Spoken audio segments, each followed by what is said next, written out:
The Cett is not yet one of the Cett partners, but it is an example of how the Cett can draw upon the experience and the learning opportunities of another organisation, of how their learning and participation team can work alongside the Cett to educate our teachers and trainers and therefore enhance the learning experiences of people with LDD.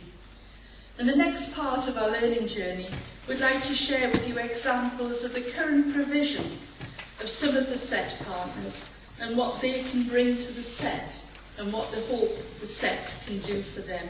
Please welcome Dr. David Etheridge, Principal of Finkel Training College, who's going to talk a little about progression to employment for unemployed disabled adults.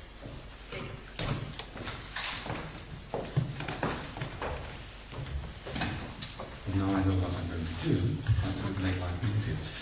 I can't follow that in any realistic way. So the best way I can start is by quoting the Prime Minister. Well, perhaps that's not wise these days.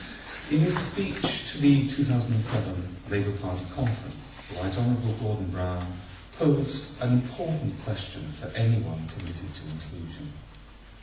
How much talent that could flourish is lost through a poverty of aspiration?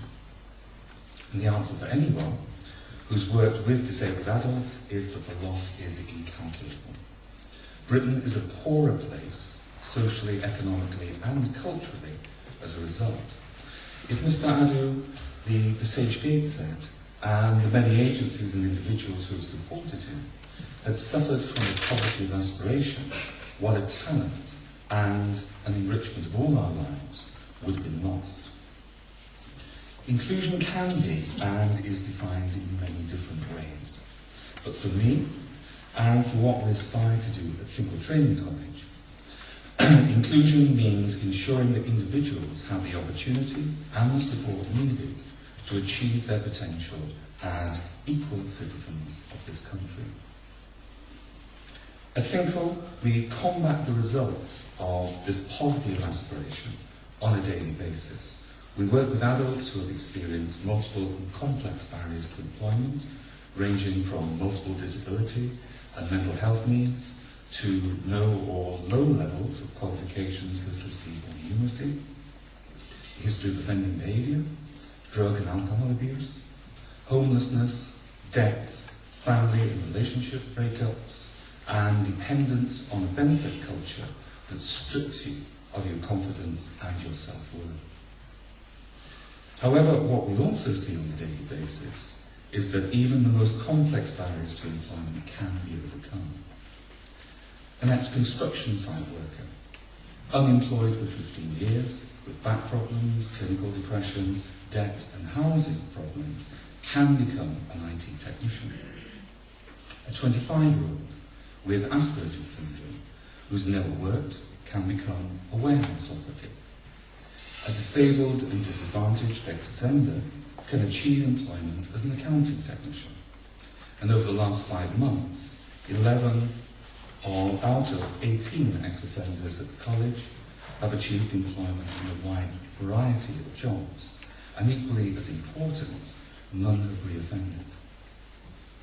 Finkel sees over 200 examples each year of people who, like our emblem of the phoenix, rise from the ashes of unemployment.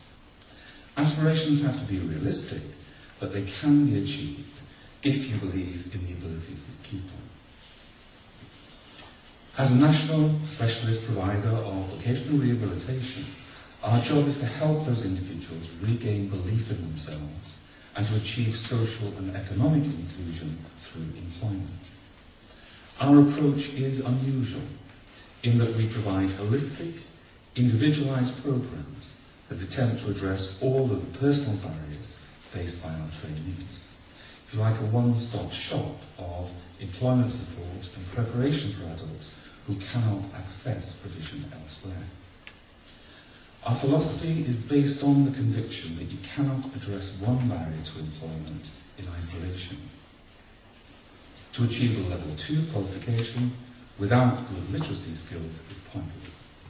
Equally, someone who is worrying about housing debt or legal issues is unlikely to be able to concentrate effectively on achieving sustainable employment.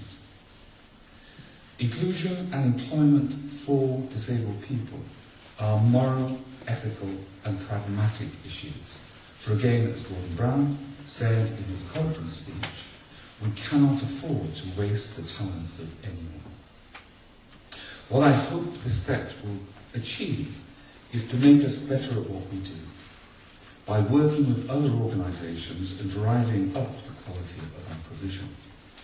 In turn, we look forward to sharing our experiences and strategies so that many more excluded disabled adults in the North East can achieve their employment potential.